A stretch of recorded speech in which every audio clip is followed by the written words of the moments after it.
Hi boys and girls, I hope you had a lovely long weekend and enjoyed the sunshine and been out on some nice walks with mums and dads or whoever you're living with at the minute.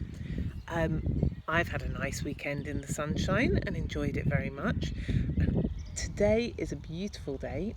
It's still the weekend and I thought I would read the next chapter of George's Marvellous Medicine to you while it's all quiet and my children are inside. They may come out and start making a noise on the trampoline, but I have told them to stay in while I'm reading the book. So who knows, we'll have to wait and see.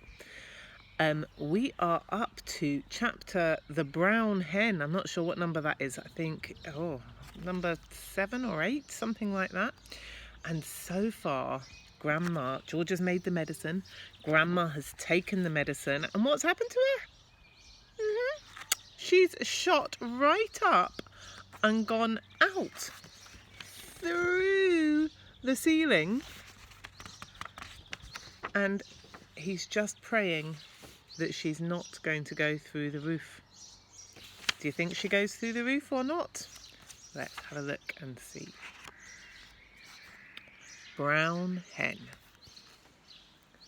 George stood in the farmyard, looking up at the roof. The old farmhouse had a fine roof of pale red tiles and tall chimneys. There was no sign of Grandma. There was only a song thrush sitting on one of the chimney pots, singing a song. The old Wurzels got stuck in the attic, George thought. Thank goodness for that. Suddenly, a tile came clattering down from the roof and fell into the yard. The song thrush took off fast and flew away.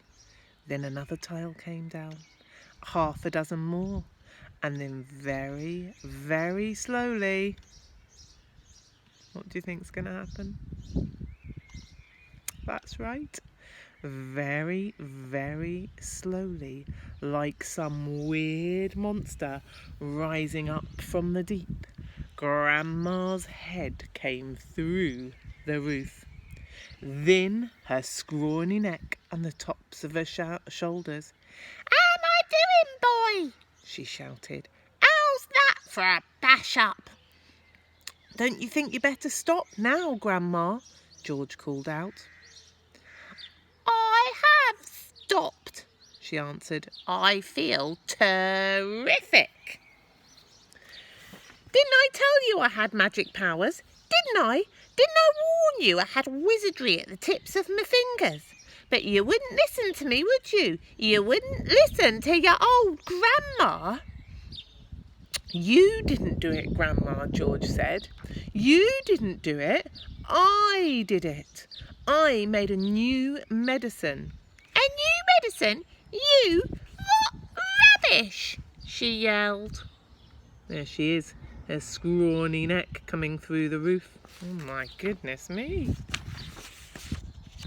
I did, George shouted. "You're lying as usual," Grandma yelled. "You're always lying." "I'm not, I swear, Grandma, I'm not lying." The wrinkled old face high up on the roof stared down suspiciously at George. "Are you telling me that you actually made that medicine all by yourself?" she shouted.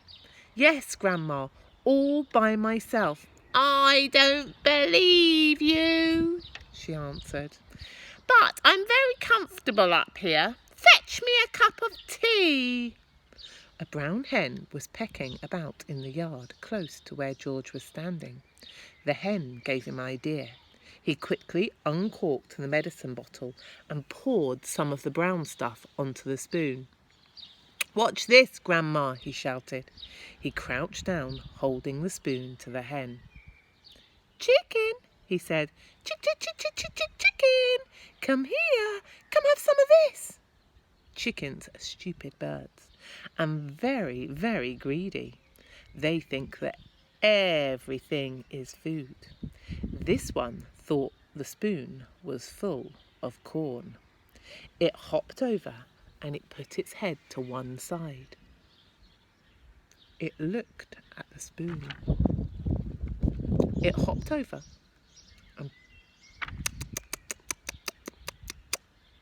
and had some of the brown liquid.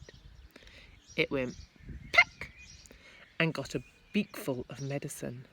The effect was electric. Yowie! Shrieked the hen, and it shot up into the air like a rocket. It went as high as the house and then came down again into the yard. Splosh! And there it sat with its feathers all sticking out straight from its body and a look of amazement on its silly face. George stood watching it. Grandma up on the roof was watching it too. The hen got up to its feet. It was rather shaky and was making funny gurgling noises in its throat. Its beak was open and shutting. It looked like a pretty sick hen. "You've done it now, you stupid boy," Grandma shouted. "That hen's gonna die. Your father'll be after you now. He'll give you socks and it'll serve you right." All of a sudden, black smoke started pouring out of the hen's beak. "It's on fire!" Grandma yelled. "The hen's on fire!" George ran to the water trough to get a bucket of water. "That old hen'll be roasted and ready for eating any moment," Grandma shouted. George sloshed the bucket of water over the hen and there was a sizzling sound and the smoke went away.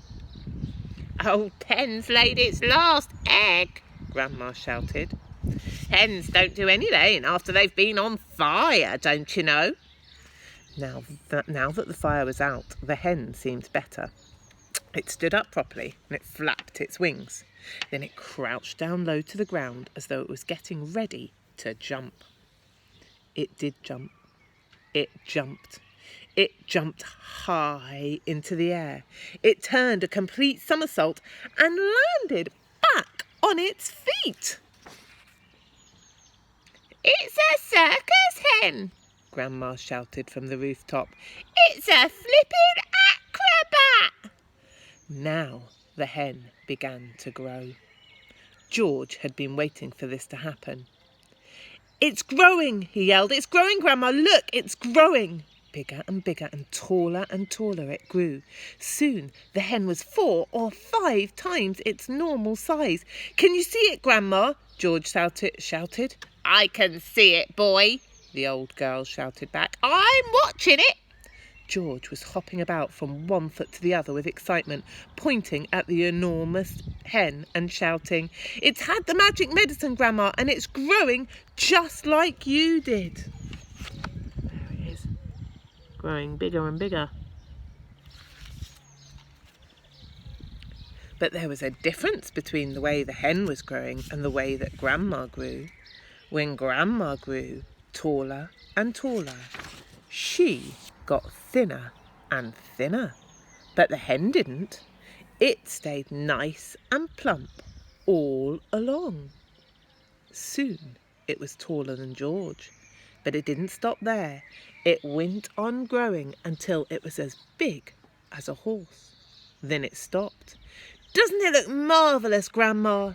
George shouted. "It's not as tall as me," Grandma sang out. "Compared with me, that hen is just titchy small. I'm the tallest of them all." I think Grandma was proud to be the tallest. There she is. I don't think she liked the fact that the hen was as big as her, did she? The next chapter's called The Pig, the Bullocks, the Sheep, the Pony and the Nanny Goat. I wonder what's going to happen next. My goodness me. Your challenge today, you might have already seen your challenge today, is to predict what happens next. I'm going to read the very next line of the next chapter. It says, "At that moment, George's mother came back from shopping in the village." Oh my goodness, what is she going to say? What is she going to do? She's going to be very shocked, isn't she? Well, that's up to you to think about. If you want to do the challenge, have a little look and think about what might happen next. Predict what might happen next in the story. I hope you've enjoyed it, and I've got another chapter or two to read, but I'm going to pass on first to Mrs Cranston and Mrs Duffy. We'll see you soon. Take care. Bye-bye.